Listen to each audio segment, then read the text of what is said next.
just thought it would be useful to look at how to forage for nettles, because it causes a lot of anxiety for people to make anything with nettles because obviously they sting. But it's incredibly simple. The biggest tool that you're going to need is a good pair of kitchen shears or sewing scissors. So in this case, today I'm making a nettle pesto.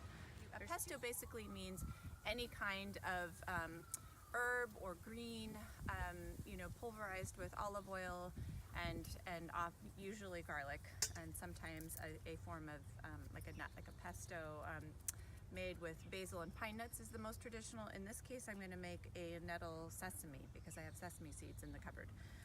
So right now I'm just removing the leaves, and I'm just going to show you how that's done so that you can do it at your leisure on your own. This is the perfect time of year to work with nettles.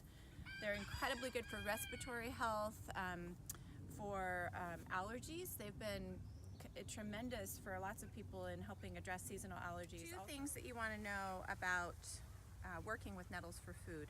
The first is that if you attach heat to it, as in put it in boiling water, or even just very lightly at the very end of a soup, submerge them in the boiling water, they lose all their sting. The first time I remember I tried nettle soup, I gingerly had the spoon and thought, am I gonna sting my whole mouth from this eating experience? And you just don't. And the other thing is that you can get rid of the sting by pulverizing. So in this case, despite the fact that this is a really thick, woody nettle stem, it has new growth right here, and that's what you want for the best flavor. So I am pulling these off, just clipping them off. And as I said before, you think of your scissors as just an extension of your hand. So they do have to have a good, they have to be sharpened. They can't be dull. If you use dull scissors, these will literally just roll out of your scissors. You won't be able to grip them. The other thing I will mention is, I'm kind of pretty accustomed to foraging for nettles, so I'm not using gloves. But that's another thing you can do is just use regular, kitchen gloves, like the kind you might use for washing dishes. Something that's not cloth, because you don't want cloth. That would be permeable to the stingers of the nettles. So I've got those, and then I also just am going to grab some of the bigger leaves, just get them in the bowl like that.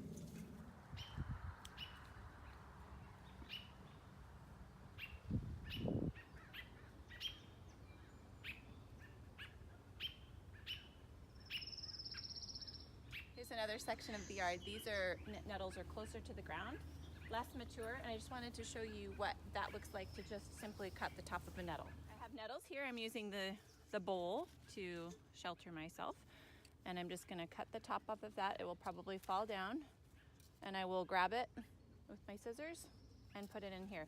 The other thing to know about nettles that's pretty fun is that they don't sting on the top. It is only on the stem, the woody stem, and also the leaf stem and the underside of the leaf that you will deal with the uncomfortable sting of the nettle.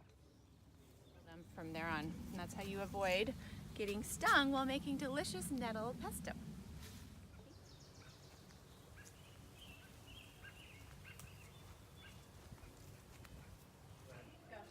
So to wash your nettles, I have a pretty big or deep sink, but you don't need that. You can just do it in a bowl like this, just by simply adding water to the bowl.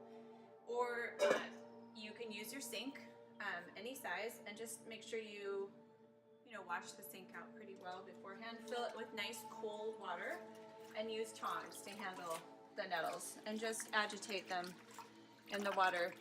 The thing you want to watch for with nettles is that usually the underside has a bunch of little bugs, and those you don't really want to eat in your pesto, so just try to agitate those to get them off, and the dust and the bugs should just kind of rise to the surface. And then what I do is drain the sink and fill it again, and depending on the dirtiness of the nettles, I'll do that once or twice to get them really clean.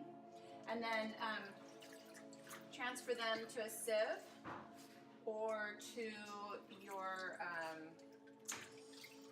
salad spinner in order to get the excess water. I have totally misplaced my salad spinner in the chicken coop, and so what I end up using is my grandmother's old-fashioned method, where you just use a really nice clean pillowcase and put all of these inside the pillowcase and spin them. And actually it gets them extra dry, which is nice for a pesto. So that is how to clean, and then once I pulverize them, the sting will be gone and the flavor will still remain, which is just, it's a really fun and delightful spring food to use. That's just, it adds like an incredible flavor that's actually really gentle. You'd be surprised at the gentle earthiness of the nettle. So I hope you enjoy.